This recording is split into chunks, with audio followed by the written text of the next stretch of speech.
আপোনালোকে জানে আজি সমগ্ৰ অসমতে আমি সমষ্টি জিলা আৰু ব্লক লেভেলত মুখ্যমন্ত্ৰী ডাঙৰীয়াই যোৱা 5টা বছৰত প্ৰায় 1 লাখ বিঘা মাটিৰ আমাৰ বিশেষকৈ পিজিআৰ ভিজিআৰ বা যিসকল ফৰেষ্ট লেণ্ড ৱেটলেণ্ড এইবিলাকৰ বেদখল মুক্ত কৰাৰ কাৰণে যি তেখেতে পৰিকল্পনা কৰিছিল এতিয়ালৈকে প্ৰায় ৯৫,০০০ বিঘা মাটি ইতিমধ্যে বাংলাদেশীৰ কবলৰ পৰা আমি বেদখল মুক্ত কৰিবলৈ সক্ষম হৈছোঁ আৰু সেই উদ্দেশ্যে আজি আমি নতুনকৈ নতুনকৈ আমাৰ কমলপুৰ সমষ্টিৰ এই বেজেৰা মণ্ডলত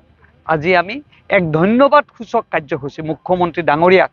এই আমাৰ কাৰ্যকৰ্তাসকলে আমাৰ আঞ্চলিকৰ সদস্যসকল জিলা পৰিষদৰ সদস্যসকল দলীয় কাৰ্যকৰ্তাসকল সকলোৱে মিলি আমি তেখেতক ধন্যবাদ জনাইছোঁ তেখেতৰ দীৰ্ঘায়ু কামনা কৰিছোঁ আৰু আমি ইয়াৰ পৰা এটা বাৰ্তা দিব বিচাৰিছোঁ যে মুখ্যমন্ত্ৰী ডাঙৰীয়া অসমৰ খিলঞ্জীয়াৰ মাটি সুৰক্ষাৰ কাৰণে আপুনি যি ব্যৱস্থা হাতত লৈছে মা কামাখ্যা আৰু গুৰুজনাই আপোনাক আশীৰ্বাদ দিয়ক আৰু অসমৰ ৰাইজে আপোনাক আশীৰ্বাদ দিছে আপুনি আগবাঢ়ি যাওক ভৱিষ্যত অসমৰ মাটিৰ সুৰক্ষা থকাৰ কাৰণে আপুনি যি পৰিকল্পনা সেই সময়ৰ প্ৰধানমন্ত্ৰী আছিল গোপীনাথ বৰদলৈ আৰু সেই সময়ৰ মুখ্যমন্ত্ৰী আছিল বিশ্বৰাম মেধিয়ে যি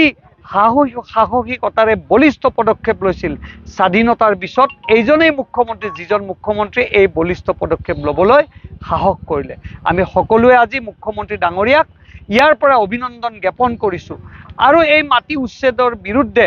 যি ব্যৱস্থা হাতত লৈছে আমি তেখেতক আপোনালোকে জানে আজি সমগ্ৰ অসমতে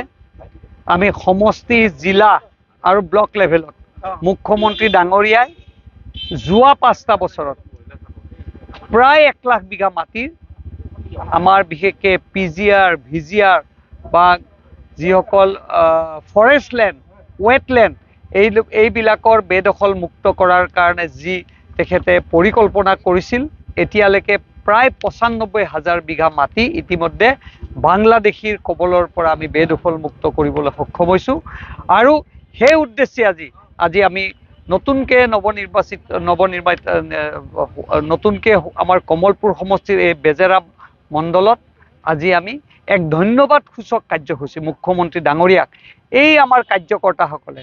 আমাৰ আঞ্চলিকৰ সদস্যসকল জিলা পৰিষদৰ সদস্যসকল দলীয় কাৰ্যকৰ্তাসকল সকলোৱে মিলি আমি তেখেতক ধন্যবাদ জনাইছোঁ তেখেতৰ দীৰ্ঘায়ু কামনা কৰিছোঁ আৰু আমি ইয়াৰ পৰা এটা বাৰ্তা দিব বিচাৰিছোঁ যে মুখ্যমন্ত্ৰী ডাঙৰীয়া অসমৰ খিলঞ্জীয়াৰ মাটি সুৰক্ষাৰ কাৰণে আপুনি যি ব্যৱস্থা হাতত লৈছে মা কামাখ্যা আৰু গুৰুজনাই আপোনাক আশীৰ্বাদ দিয়ক আৰু অসমৰ ৰাইজে আপোনাক আশীৰ্বাদ দিছে আপুনি আগবাঢ়ি যাওক ভৱিষ্যত অসমৰ মাটিৰ সুৰক্ষা থকাৰ কাৰণে আপুনি যি পৰিকল্পনা সেই সময়ৰ প্ৰধানমন্ত্ৰী আছিল গোপীনাথ বৰদলৈ আৰু সেই সময়ৰ মুখ্যমন্ত্ৰী আছিল বিশ্বৰাম মেধিয়ে যি সাহসিকতাৰে বলিষ্ঠ পদক্ষেপ লৈছিল স্বাধীনতাৰ পিছত এইজনেই মুখ্যমন্ত্ৰী যিজন মুখ্যমন্ত্ৰী এই বলিষ্ঠ পদক্ষেপ ল'বলৈ সাহস কৰিলে আমি সকলোৱে আজি মুখ্যমন্ত্ৰী ডাঙৰীয়াক ইয়াৰ পৰা অভিনন্দন জ্ঞাপন কৰিছোঁ আৰু এই মাটি উচ্ছেদৰ বিৰুদ্ধে